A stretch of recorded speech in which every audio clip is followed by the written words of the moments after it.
Hola, incansables buscadores de placer. Bienvenidos al 10º Starlock Fiction. Hoy para hablar de las secuelas bastardas.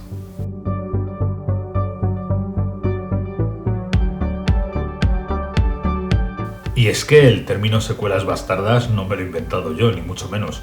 Yo la primera vez que leí acerca de una secuela bastarda fue en el blog retromemories.net de parte de nuestro amigo Alex Oliveres. Así que para Alex Oliveres y Retromemories va dedicado este vídeo. Empezamos.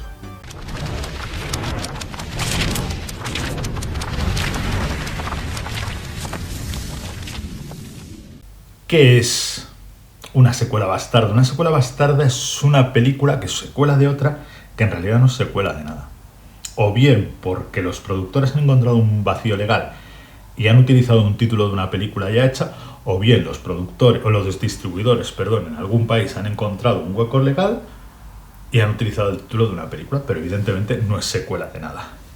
En el blog Retromemories, que os dejaré alguna capturita, el amigo Alex Oliveres hizo una serie de artículos divertidísimos hace años. Ese blog está inactivo hoy en día, es una pena, porque era muy bueno, pero es verdad que le llevaba mucho trabajo a este muchacho y tuvo que dejarlo. Hizo varias entregas de secuelas bastardas, que a cada una era más divertida. Yo lo he separado por distintas categorías, ¿no? La primera la he llamado Italia y su poca vergüenza. Y es que desde Italia a España nos llegaron películas como Terminator 2 en 1990, dirigida por Bruno Mattei.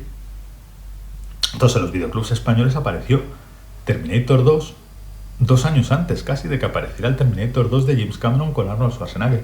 Y muchos niños de la época que teníamos 12, 13, 10 años, 11, picamos.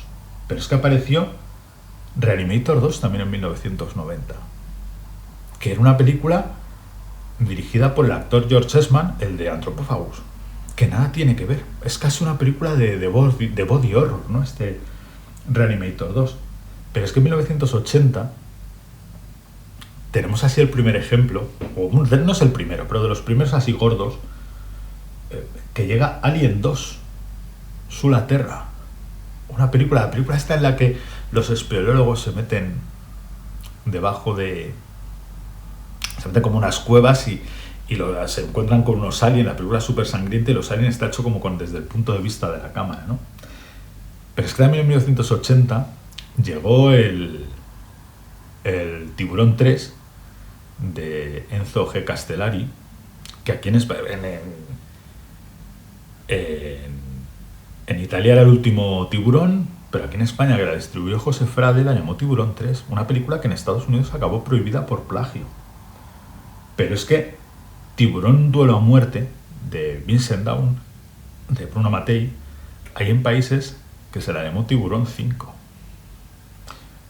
Pero es que después de las dos películas Le llamaban Trinidad, de Terence Hill y Bud Spencer, aparecieron unos imitadores que les llamaban los hermanos de Trinidad.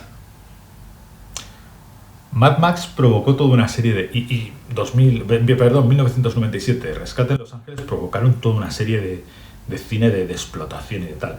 La película Striker, que era un exploit Mad Maxero de la época, a España llegó como Mad Max 3 Striker. Y luego los italianos se crearon secuelas bastardas haciendo cosas como Holocausto Caníbal 2.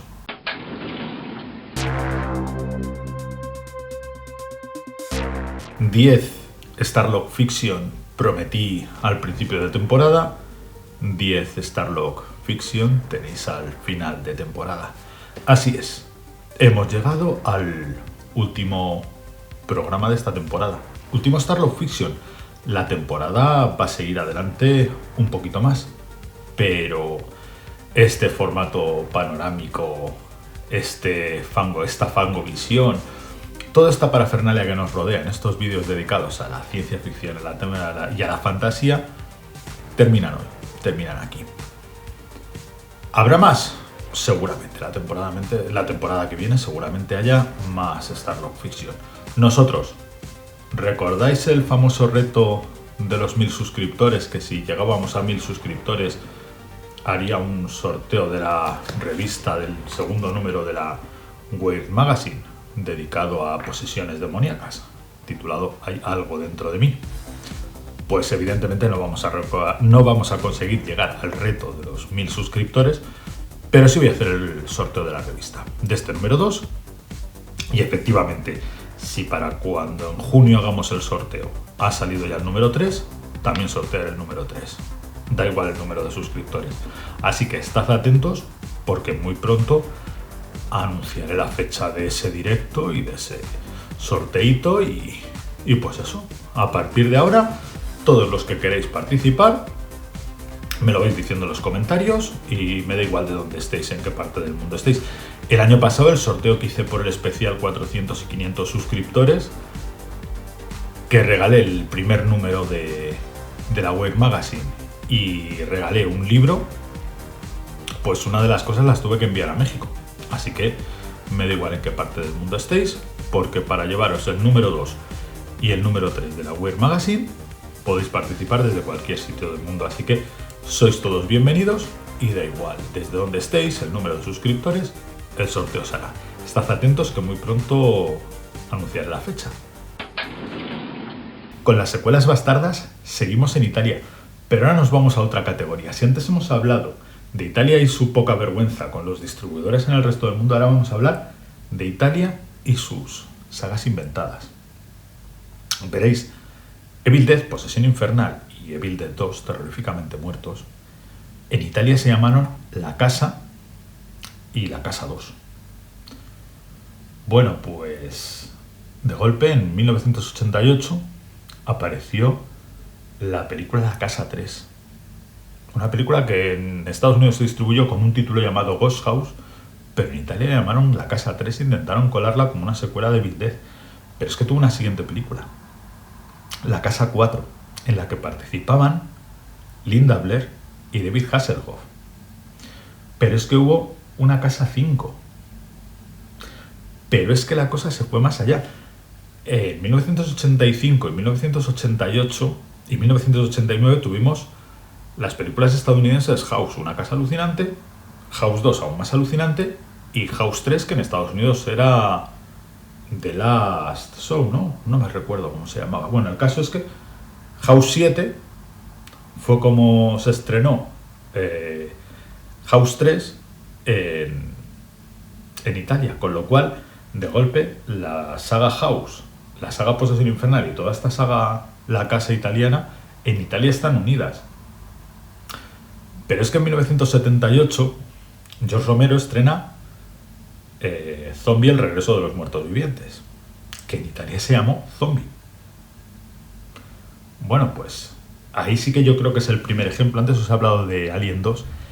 El primer ejemplo de una secuela bastarda es Nueva York bajo el terror de los zombies, de Lucio Fulci, que en Estados Unidos se llama Zombie a secas, en Reino Unido Zombie Flesh Eaters, pero es que en Italia se llama Zombie 2.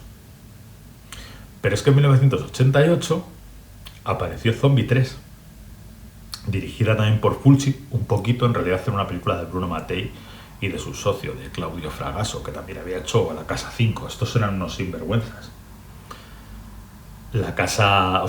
Zombie 3, que ya venía de una secuela, que no era secuela de una saga que no existe. Pero es que nuestro amigo Claudio Fragasso se inventó un Zombie 4, que en realidad era una película que se llamaba Oltre la Muerte, la otra muerte o algo así. Una película mala a rabiar. Pero es que hay una película de 1987 que se llama Killing Birds, que además es muy raro porque cuesta mucho encontrar su autoría en internet. Aparece Robert Baum en la película y en Estados Unidos y en varios países del mundo se distribuyó como Zombie 5 Killing Birds, una película que aparece en un zombie al final, una película extrañísima. Pero es que los italianos, claro, ellos sabían, Dario Argento y Lamberto Bava habían hecho Demons y Demons 2. Bueno, pues hay dos Demons 3 diferentes. Demons 3, El Ogro, que era un telefilm italiano dirigido por Lamberto Bava, pero que en el mundo se distribuyó como Demons 3. Y luego una película de Umberto Lenzi llamada Black Demons, que en muchos países del mundo se distribuyó también como Demons 3. O sea, de golpe, ya no solo los italianos distribuían sus películas con títulos de películas que no eran secuelas, ¿no? Como Tiburón 3 o Alien 2, sino que se inventaban sagas que no existían, como La Casa 3, 4 y 5, Zombie 2, 3, 4 o varios Demons 3 diferentes. Y es muy divertido centrarse en las secuelas bastardas italianas. Pero si nos venimos aquí a España, en la era del videoclub, nosotros tuvimos distribuidores sinvergüenzas que nos colaron la versión cinematográfica recortada de la miniserie El misterio de Salem Slot de Toby Hooper en cines, y en VHS se estrenó como Fantasma 2, como si fuera una secuela del Fantasma de Don Coscarelli. Pero es que nosotros tuvimos la película Aeropuerto 80, vuelo supersónico, que nada tiene que ver con ninguna película de la saga Aeropuerto.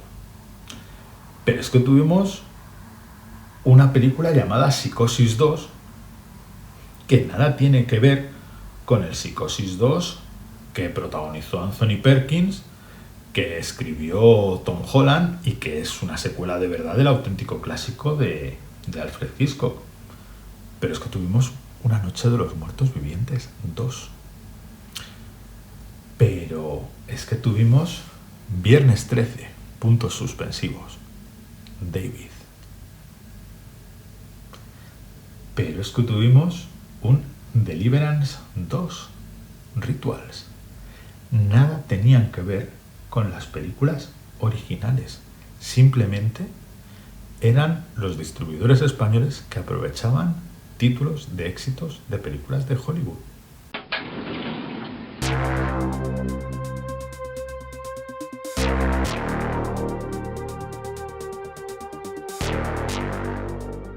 En el Booking se me hace difícil hablar de secuelas bastardas, pero tengo por casa esta revista que editó Applehead Team, que sabéis que es una editora de libros que me encanta, que se llama Archivos Applehead número 1, y está dedicada a la Cannon Films, a la mítica Cannon Films. ¿Y qué es esta revistita? Que además está en papel, está en muy buen papel, pero tapa blanda y tal, ¿no? ¿Qué es? Pues simplemente es un compendio, pero a ver si puedo enseñarlo bien, de carátulas. De carátulas de la época de la Canon, ¿no? Por delante y por detrás, en el que uno pierde el tiempo, su vida y su nostalgia videoclubera en ver cada carátula de la Canon, leer la sinopsis, leer cómo te vendían la película. Además viene de todas las épocas, ¿no? De cuando editaba, vienen fotocromos, de estos que ponían en los cines, y mola porque viene desde la época de la Izaro Canon, ¿no? A la época cuando ya a la Canon le editaba Warner Bros., ¿no? Al final de su vida, donde ya las películas Canon venían editadas generalmente por Warner en España, ¿no? Como es el caso de Mutación Asesina o Hitman de Chuck Norris, ¿no? Pero eso, pues eso es muy divertido porque, pues típica carátula de la Canon, Quiñite prohibido en Occidente, ¿no? De Chuck Norris, o es que da igual, por la página que uno abra, ¿no? Yo el halcón y yo soy la justicia 2, que en realidad yo soy la justicia 2 era Death Wish 4, era la cuarta parte. Cosas que hacían en este país con las traducciones, ¿no? Entonces pues mola mucho. Una de las pelis de la infancia de todos los que tenemos cierta edad, pues eso. Yo de hecho me hubiera gustado tener este archivos, porque os lo dejaré por aquí. Uno de los primeros Fangofan en 2019 estuvo dedicado a la Izaro Canon y a la historia de la distribuidora Izaro Films, y le dediqué buena parte también a la Izaro Canon, así que os dejaré ese vídeo por aquí en algún sitio. Y claro, diréis, claro, bueno, son películas de explotación, terror de serie B, películas que no tienen mucho, ¿no? Como Alien 3 llega a la Tierra, de Frezolen Rey, que en realidad era una película que se llamaba Biohazard de 1985. No, llegaron los graciositos, llegaron las secuelas o las secuelas bastardas de comedias que en realidad eran películas de explotación que intentaban aprovechar el tirón. Y tuvimos otra loca academia de policía. Tuvimos loca academia de los albóndigas. Tuvimos los albóndigas en remojo, que yo de adulto descubrí que los albóndigas en remojo no era secuela de los albóndigas. Tuvimos Movida en el Campamento 2, que era la de Camp Cucamonga, ¿no? Con que salía Candace Cameron, salía Jalil White, salía Jennifer Aniston. Nada tenía que ver con Movida en el Campamento. Era un telefilm, Camp Cucamonga, que aquí en España en VHS llegó como Movida en el Campamento 2. Tuvimos un Desmadre a la Americana 2, que nada tenía que ver con la película de John Landis, protagonizada por John Belushi, lógicamente. Tuvimos un Porky's 4. Tuvimos Porky's 13 en Vietnam y cuidado con los Porky's. Nada tenían que ver con las dos primeras películas originales de Porky's, lógicamente.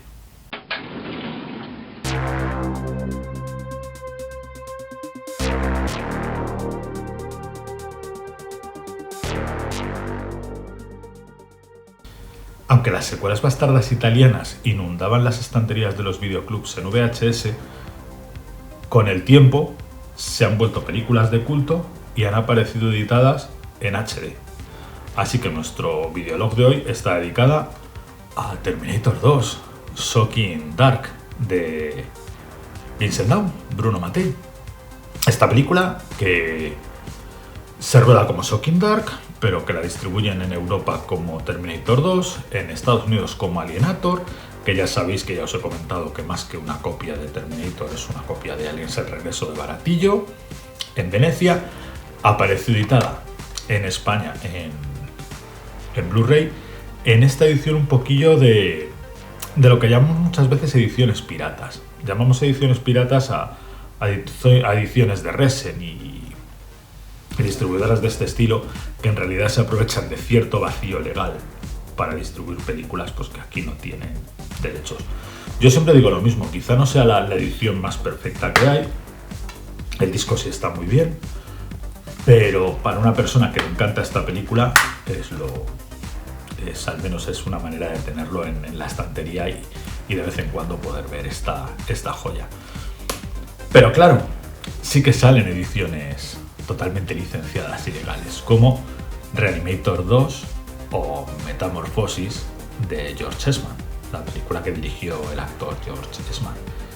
En este caso, a mí esta portada que le hizo su distribuidora, que le hicieron los amigos de Gavita Barbieri, no me gusta demasiado. Está hecha como con uno de estos programas, ¿no?, que te hacían cara de zombie y tal. Me parece un poquito fea, pero debajo de la funda sí que está la carátula original del VHS, ¿no?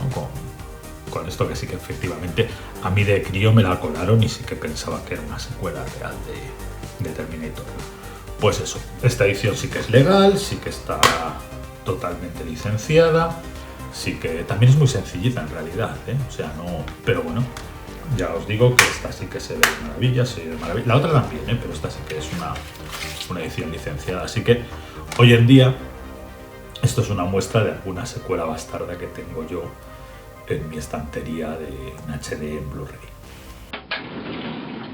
Para despedir este último Fangofan de la temporada, un poco más cómico de lo habitual, vamos a la última categoría de las secuelas bastardas, las que yo llamo las estrellas del sí pero no. Brian Bosworth era un jugador de fútbol americano que hizo una película que se llamaba Frío como el acero, que debía catapultarle como estrella del cine de acción. La película no está mal. Frío como el acero, como película de videoclub, está bastante divertida, pero fue un fracaso horroroso y eso prácticamente a la primera terminó con la carrera de ese actor. Años después hizo una segunda película que nada tenía que ver, pues los distribuidores españoles, ¿cómo la llaman? Frío como el acero 2. Steven Seagal, quizá a finales de los 80 y primeros 90, es el actor que con menos más hizo.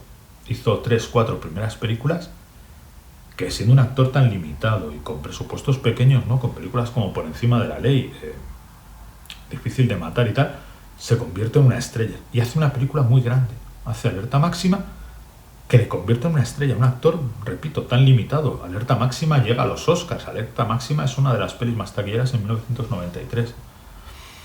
Eso le hace que un año más tarde dirija su primera película, En Tierra Peligrosa, que el malo de la película es Michael Caine. O sea, Steven Seagal hizo una película donde el malo era Michael Caine, que la dirigió él. Steven Seagal, la estrella le duró 5, 6, 7 años. A partir de 1993, 94, 95, sus películas iban directas a vídeo. Y hasta hoy. Cada vez sus productos más malos, peor hechos, su fama peor, su todo. Bueno, pues la película Fire Down Below, en España Warner Bros. La distribuyó como En Tierra Peligrosa 2. Tuvimos un Calles Salvajes 2, que Calles Salvajes fue una película de explotación de 1984 con Linda Blair quizá en el peor momento de su carrera. Salía Linnea Quigley. Bueno, pues hubo un Calles Salvajes 2, que lógicamente no tenía nada que ver. Vuelvo a decir, estos son estrellas del sí, pero no. O sea, Brian Bosworth, Steven Seagal, Linda Blair. Y por último tenemos El Guerrero Americano 5, una de las ultimísimas películas de la canon. El Guerrero Americano 5 está protagonizada por David Bradley, que había aparecido en El Guerrero Americano 3 sustituyendo a Michael Dudikoff, y en El Guerrero Americano 4 con Michael Dudikoff. Y en este Guerrero Americano 5 compartía cartel con nada más y nada menos que Pat Morita, de Karate Kid. Bueno, pues la película, cuando la rodaron, vieron que no tenía salida y decidieron estrenarla como El Guerrero Americano 5.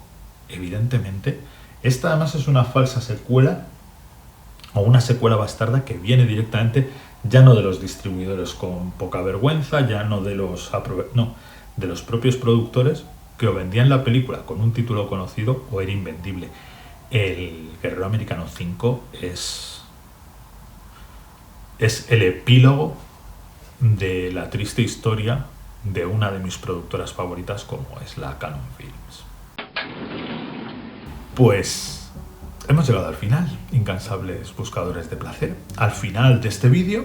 Espero que haya sido un vídeo que les haya divertido. Al final de la primera temporada del volumen 1 de Starlog Fiction, que espero que os haya gustado. Y lo que os digo siempre, solo queda que me regaléis ese like que tanto sube nuestro ego, que os suscribáis, que activéis la campanita, que dejéis algún comentario y que confío, la temporada sigue aún durante el mes de mayo. Vamos a tener 2 vídeos más, quedan 2 Fango Fan, queda el vídeo sorpresa final y queda un cuarto, queda el directo del sorteo de la revista Weird Magazine 2. Así que todavía, aunque Starlog Fiction se va a ir una temporadita de vacaciones, este programa, el canal va a seguir teniendo actividad bastante durante el mes de mayo y primeros de junio, así que estad atentos y nos vemos muy prontito. Adiós.